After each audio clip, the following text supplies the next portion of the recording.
حضرت عثمان رضی اللہ تعالیٰ عنہ کی حضرت حسین سے محبت اور باہمی تعلقات دیکھیں۔ حضرت حافظ عماد الدین ابو الفدا اسماعیل ابن کثیر الدمشقی رحمہ اللہ وفات 774 ہجری البدایہ والنہایہ میں لکھتے ہیں، کان صدیق یکرمہ و یعظمہ وکذالک عمر و عثمان۔ جس طرح ابو بکر صدیق رضی اللہ تعالیٰ عنہ حضرت حسین کی عزت کرتے، اکرام کرتے، اسی طرح عمر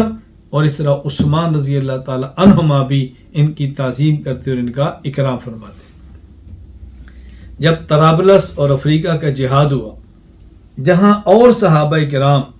عبداللہ بن جعفر اور حضرت جہاں پہ اور صحابہ عبداللہ بن عباس، عبداللہ بن عمر، عبداللہ بن عمرو بن عاص شریک تھے،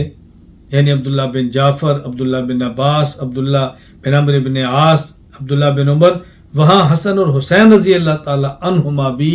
اسی جہاد کے اندر حضرت عثمان غنی رضی اللہ تعالیٰ عنہ کے دور میں شریک ہوئے۔ امام عبد الرحمن بن محمد ابن خلدون رحمہ اللہ وفات 808 ہجری تاریخ ابن خلدون میں یہ بات لکھتے ہیں، ثم ابن ابی سرح استأذن عثمان فی ذالک واستمدہ فاستشار عثمان الصحابہ فاشاروا به فجهز الاساکر من المدینہ وفیہم جماعت من الصحابہ منہم ابن عباس وابن عمر وابن عمرو بن عاص وابن جعفر والحسن والحسین رضی اللہ تعالی عنہما۔ خلافت عثمانی میں حضرت حسین اور حسن رضی اللہ تعالی عنہما یہ جرجان کی فتح میں شریک ہو رہے ہیں اور ان جنگوں کے اندر شرکت فرما رہے ہیں۔ ظاہر باہمی تعلق، محبت اور اعتماد کی بنیاد پر شرکت کرتے ہیں، ورنہ کیوں اس جنگوں کے اندر شرکت فرماتے؟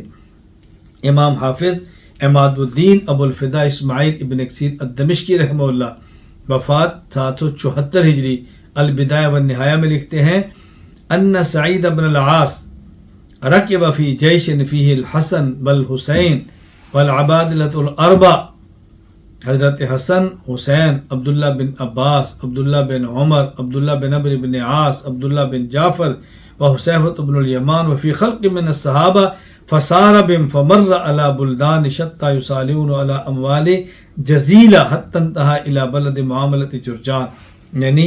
جرجان تک کی جہاد اور فتح کے اندر یہ لوگ ان کے ساتھ برابر کے شریک تھے۔ حضرت عثمان رضی اللہ تعالی عنہ سے کتنا گہرا تعلق تھا، جب آپ کو آخری عمر میں گھر میں بند کر دیا گیا، بلوائیوں نے گھیر لیا، اپنا پانی ان کے اوپر بند کیا، حضرت علی رضی اللہ تعالی عنہ نے اپنے لخت جگر حسین،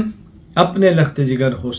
حسن، حسنین کریمین کو فرمایا کہ تم دونوں نے عثمان کا پہرا دینا ہے اور دیکھنا، کوتاہی نہ کرنا۔ امام عبد الرحمن بن ابو بکر جلال الدین سیوطی رحمہ اللہ وفات 911 ہجری تاریخ الخلفاء للسیوطی میں لکھتے ہیں، قال الحسن والحسین اذهبا بسیفکما حتی تقوما علی باب عثمان فلا تدعا احدا